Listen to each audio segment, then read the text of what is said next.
I want you to think about last week. How many hours did your staff spend on the phone, navigating phone trees, sending faxes back and forth with insurance companies just to get a prior auth for a patient done?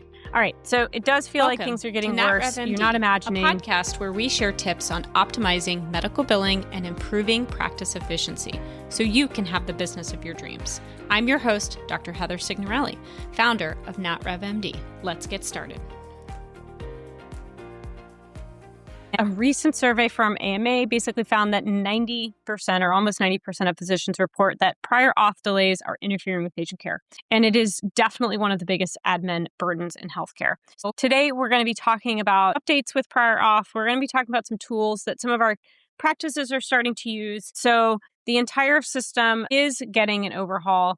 It is necessary. And as of January of this year, the old way of doing things is on its way out, right? On its way out being the key words there. So the rules have changed, and we just want to make sure that you guys are aware of things that are going on so that you do see denial spikes and cash flow changes, that you know what is going on. So we all know prior auth's pain. One of the biggest frustrations with Medicare Advantage plans has been this waiting game of trying to get prior auths approved.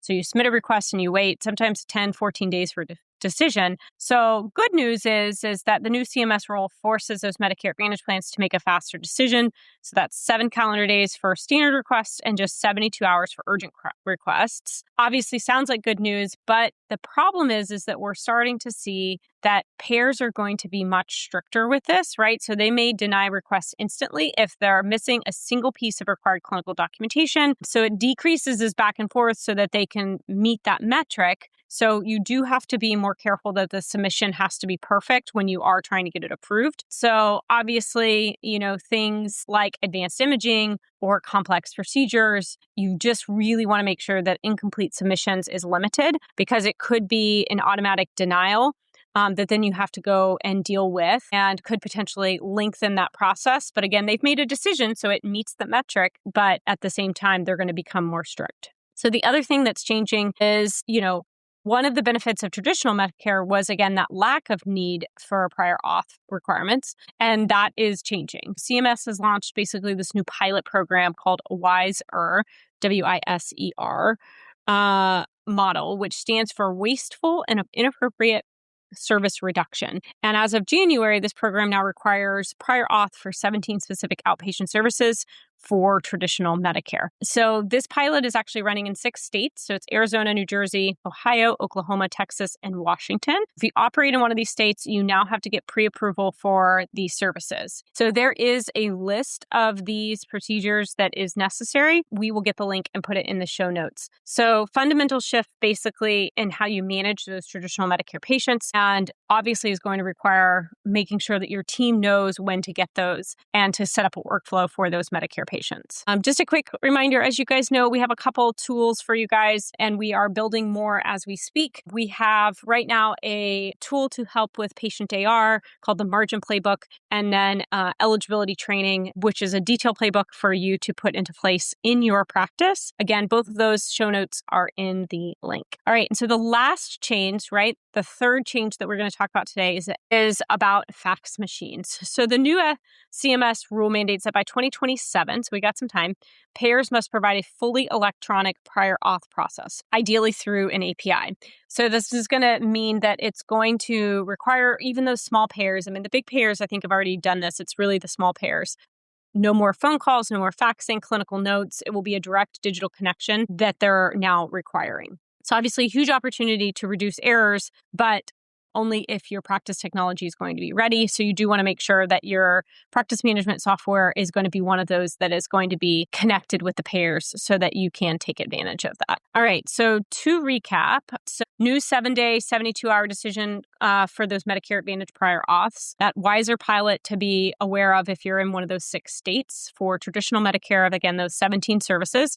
And then that shift to electronic prior auth processes, again, for those payers that don't already have that today. So as you guys know, for many of our practices, they're the ones who are doing eligibility and prior auth. And so these are really important things for you to recognize and know so that you can be prepared. So now what can you do with this information? So here are a few action steps you can take now knowing this information. So the first thing is do you have a list of your procedures and payers that require prior auth? You could just start with, again, those top 5 procedures that your practice performs that typically require prior auth, who then is requiring that prior auth. And so maybe just something to do a gut check on. If you're seeing that their decisions are happening faster, okay, great. But was it automatically denied? And if it was denied, why was it denied? So that you can evaluate your process for prior auths and update that the following month to make sure that there are no clerical errors, everything's getting submitted correctly the first time.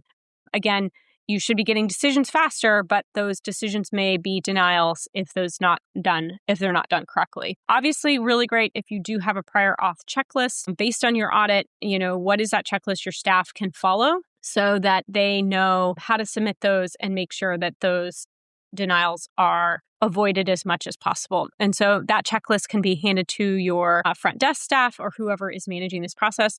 I'm a big believer of actually recording the steps. So actually screen share and go through the steps. That way you have a bank of recordings that a new staff member can look and review. Or if you've got somebody who's out and somebody who doesn't do this all the time, they can review the videos and then be able to jump in and help. And then last, I do think looking at your EHR, your PM software, and then just understanding what options are you going to have in 2027 in order to do that connection with the payers for prior auths so that you can benefit from that electronic process. So just a few quick tips, and hopefully this helps.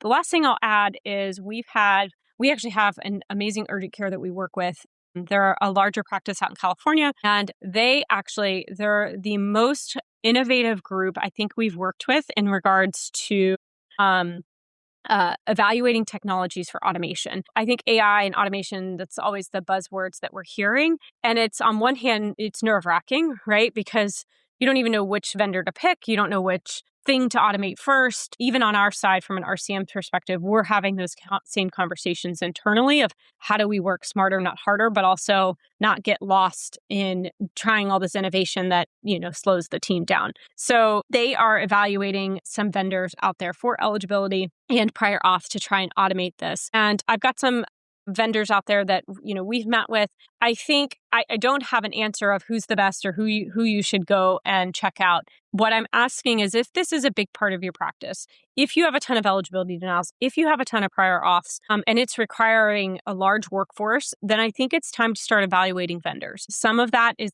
going to come along with the EMR and the PM software vendors who are trying to get into the AI automation space. Some of it's going to be third-party vendors that probably are bought up by the PM softwares over time. Either way, I think you need to identify something, because I think the way the future's going, and again, this is just my opinion, so just take it for what it is, I think it's going to be necessary that we get creative. So highly recommend searching some vendors that are out there. As always, I'm keeping a close eye on the vendors that our clients are using. And if there's a slam dunk, I will be happy to share it. So hopefully this helps you guys just get the updated information about what's going on with prior auths and use that information to help improve your team. All right. And as always, please share this with a friend, leave us a review on wherever you're listening to this podcast, and subscribe, as it helps us grow an audience. So thanks so much, and we'll talk to you soon.